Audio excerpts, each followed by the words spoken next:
Commercial aviation seems like a very normal part of our lives now, but it wasn't that long ago that aviation as a whole was invented.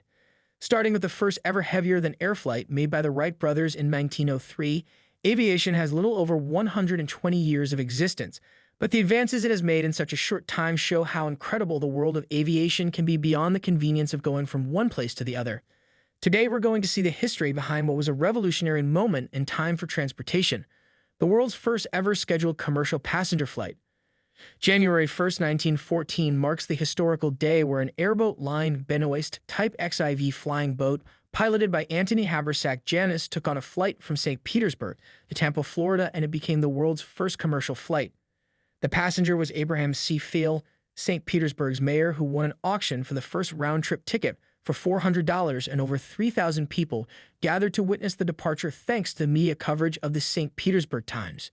The flight lasted a whole 23 minutes from St. Petersburg to Tampa, and it rarely exceeded an altitude of 5 feet above the water of Tampa Bay. Percival E. Fansler was a local St. Petersburg businessman who started SPT Airboat Lines in 1913 to create a service to connect the neighboring cities of Tampa and St. Petersburg that were from a day to 20 hours of travel away from each other in 1913, depending on the medium of transportation.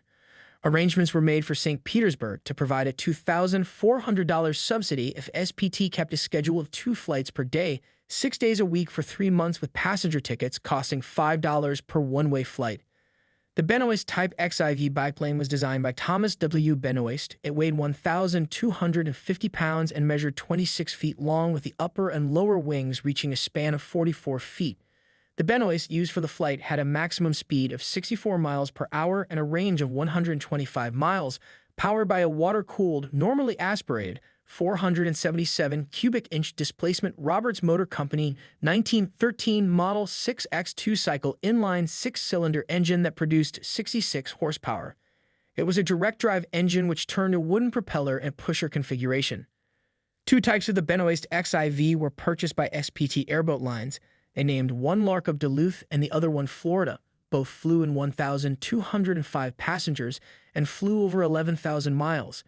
The airline kept making flights until May 5, 1914, 5 weeks after the subsidy ceased. The company was no longer profitable without the aid from the government, and the operation came to an end.